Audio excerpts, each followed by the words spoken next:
Detach from the outcome. For the moment you cling to a result, you confess you do not yet believe in its inevitability. What you desire with your whole being does not come through struggle, nor through watching, nor through waiting for signs. It comes through the quiet inner knowing that what you have assumed is already yours, and that the world must inevitably bear witness to that inner state. You are not here to chase your specific person. You are not here to wonder when, how, or through what series of events they will come. You are here to enter the feeling of being wanted, chosen, and deeply valued, until it becomes the most natural thing in the world.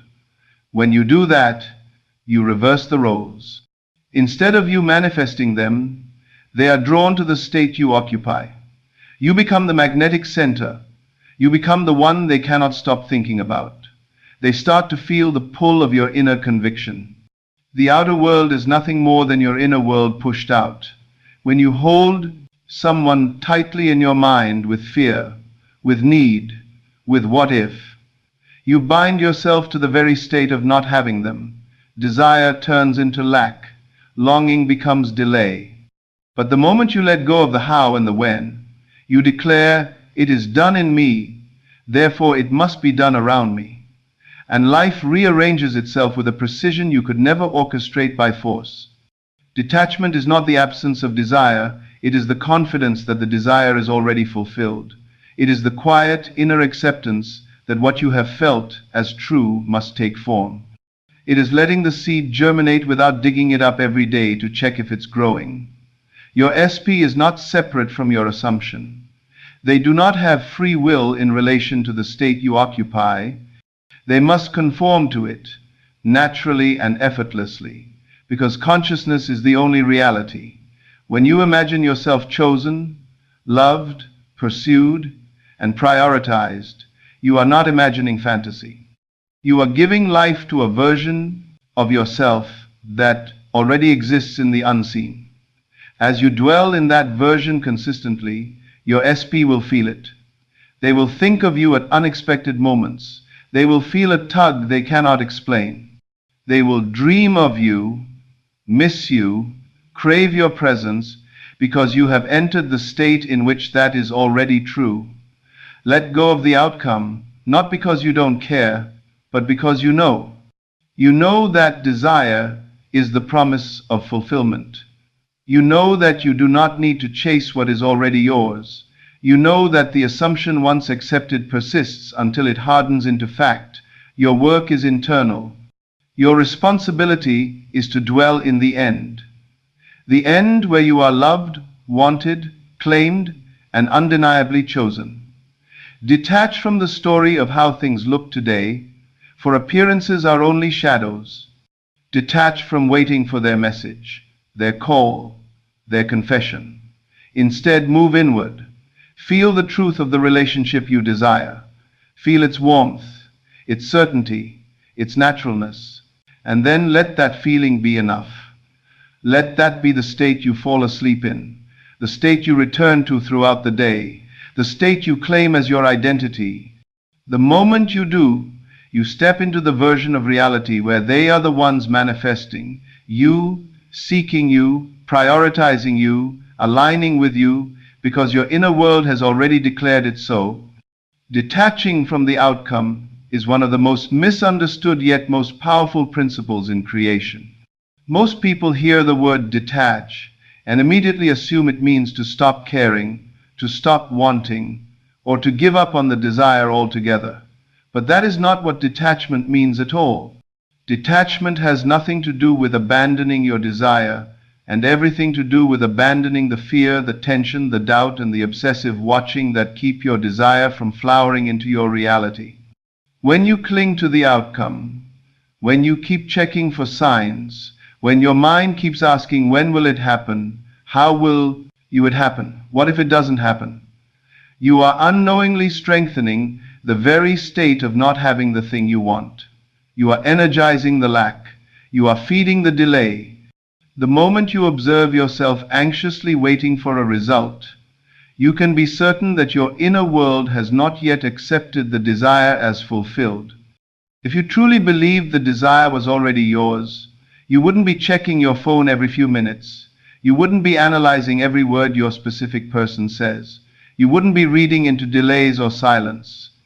You wouldn't be asking the universe for reassurance. You would move through your day with the calm confidence of someone who knows that what they have assumed internally must show up externally. You would behave like someone who already has what they want. That inner composure, that quiet, unshakable knowing is the essence of detachment. Detachment is not a passive state. It is not resignation. It is not giving up hope. It is the active, deliberate choice to trust the unseen over the seen. It is the decision to give more authority to your imaginal act than to your physical circumstances. It is treating your assumption as the truth and treating the physical evidence as merely temporary and irrelevant. It is the mastery of remaining loyal to the end result, no matter what the outer world shows at the moment. This loyalty is not forced, not tense, not filled with effort.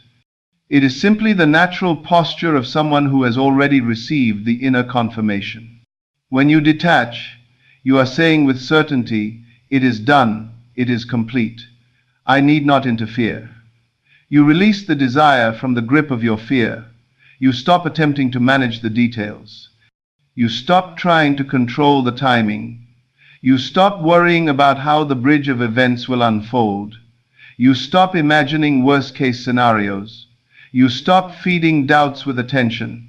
Instead, you let the seed grow. You let the assumption take root.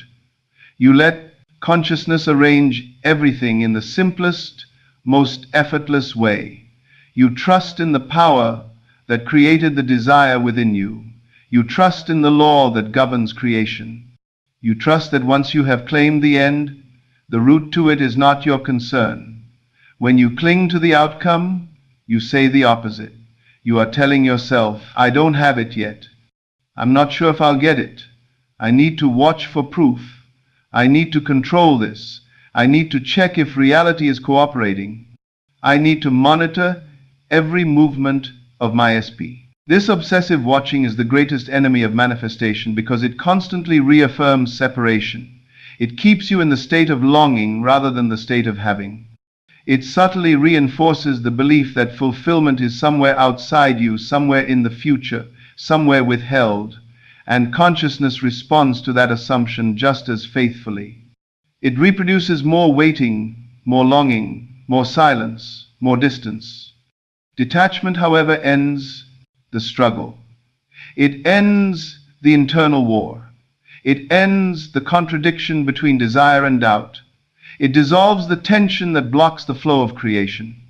When you detach, you step into the identity of the person who already lives in the fulfilled state. You stop treating your desire like something fragile. You stop treating your manifestation like a chase. You stop seeing your SP as someone who needs to be persuaded or convinced. Instead, you act from the truth that what you desire is already established, already accomplished, already guaranteed. Detaching from the outcome brings a shift in your emotional tone.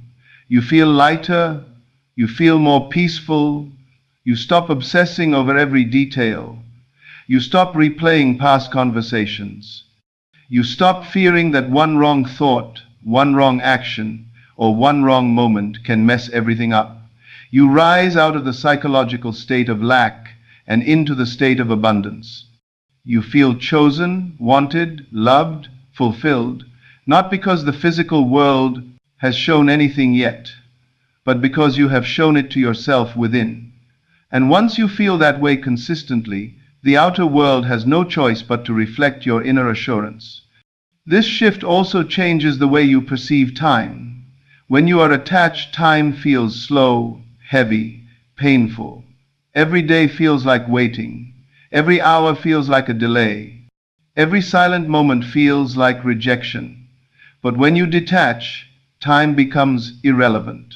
You no longer measure your progress by what the physical world shows. You no longer count the days or compare your situation to others. You no longer treat the absence of movement as a sign that nothing is happening. You know that movement begins in the unseen long before it becomes visible. You know that everything is reorganizing behind the scenes. You know that a single moment can shift the entire story, and that moment is always preceded by a change within you. Detachment also frees your SP. When you stop energetically pulling at them, chasing them in your mind, worrying about them, waiting for them, checking on them, or mentally rehearsing outcomes, you release them from the burden of your fear. You stop projecting insecurity and start radiating certainty. This shift is powerful. Instead of pushing them away with energetic tension, you become naturally magnetic. They feel the difference. They feel the ease. They feel the invitation. They feel the pull. And they move toward you without you forcing anything. Detach from the outcome, not because you want less, but because you know more. You know the law. You know your power. You know the truth of your assumption. And from that truth, you no longer need the world to confirm anything before you allow yourself to feel fulfilled. You are not here to manifest your specific person through force, effort, or manipulation. You are here to manifest a state of being, a state where you are loved, chosen, valued, and pursued. And it is that inner state that compels your SP to move toward you. The moment you understand this, everything shifts.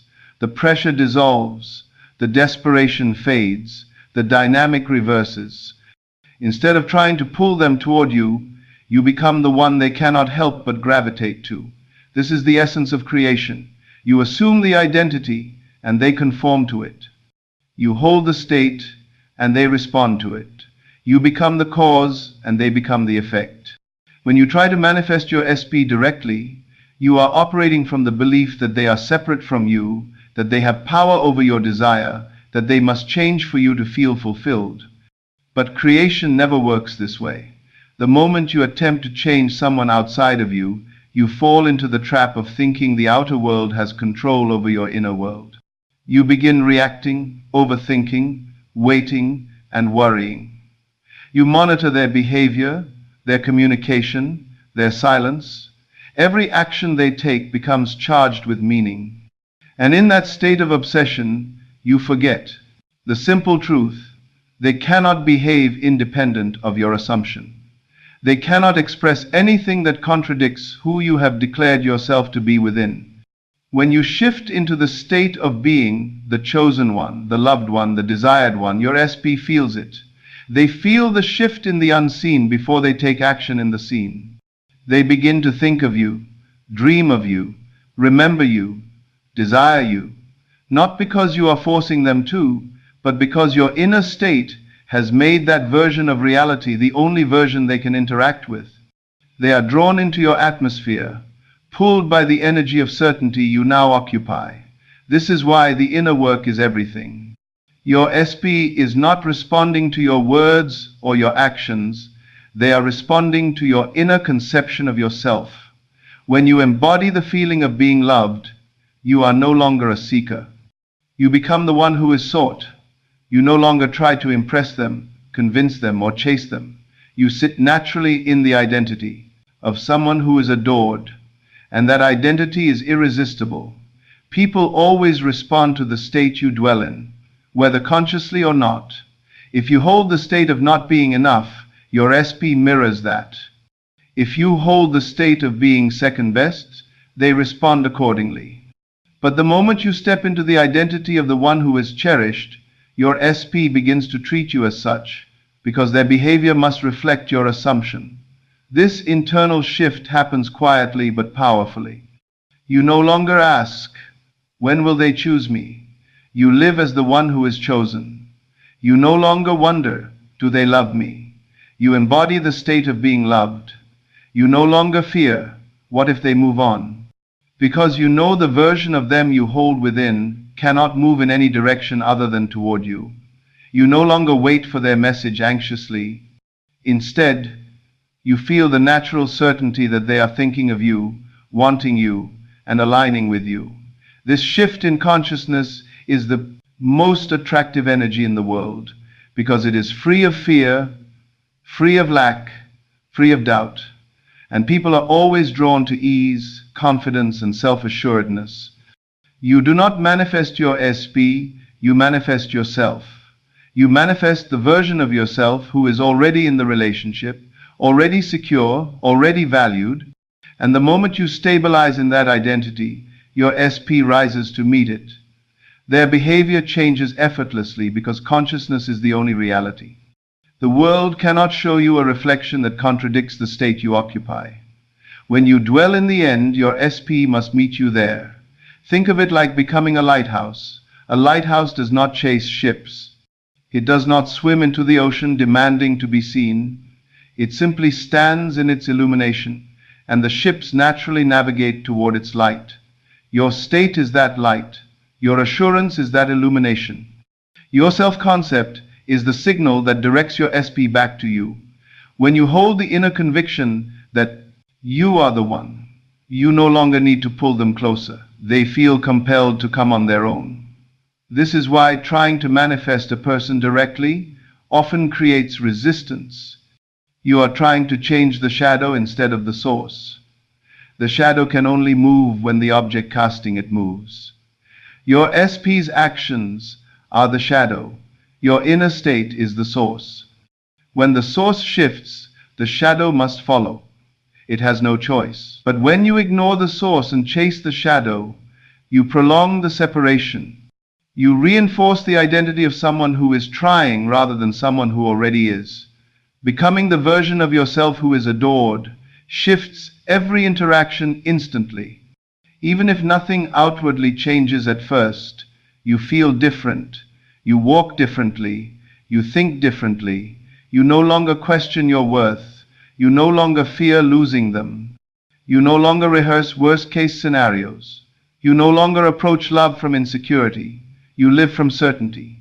And certainty is magnetic. Your SP feels it in ways you cannot logically explain. They begin to gravitate toward you as if drawn by an invisible thread because, in truth, they are. You are not manifesting them. You are manifesting a reality in which they cannot help but choose you, pursue you, love you, and align with you. Their behavior becomes a reflection of your inner confidence, your inner assumption, your inner knowing. You stop trying to change them from the outside and instead change the experience you hold within.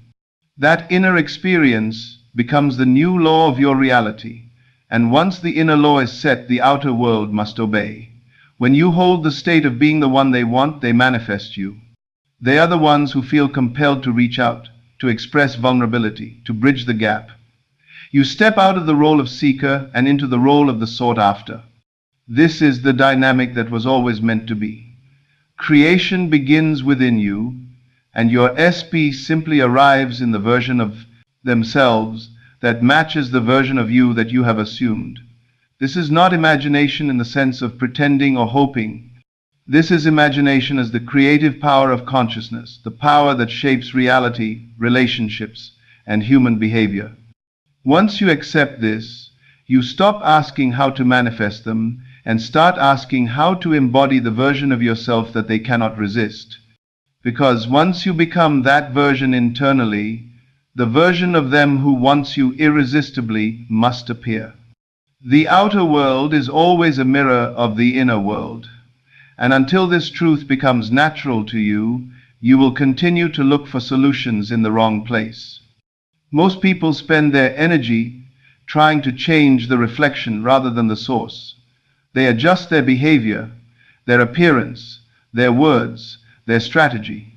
They watch videos, seek signs, analyze their SP's actions, and try to interpret every silence or message. All of this comes from the belief that the outer world holds power over your emotional state. But the outer world has no power except the power you give it. It is not the cause, it is the effect. It is not the driver, it is the echo. Everything you experience externally is a projection of your internal assumptions, beliefs, and states of consciousness. When you understand this, everything becomes simpler. You no longer waste time trying to manipulate external outcomes. You no longer react to appearances. You no longer panic when things seem slow or stagnant. Instead, you turn inward because you know that changing your inner state is the only true way to change the outer world.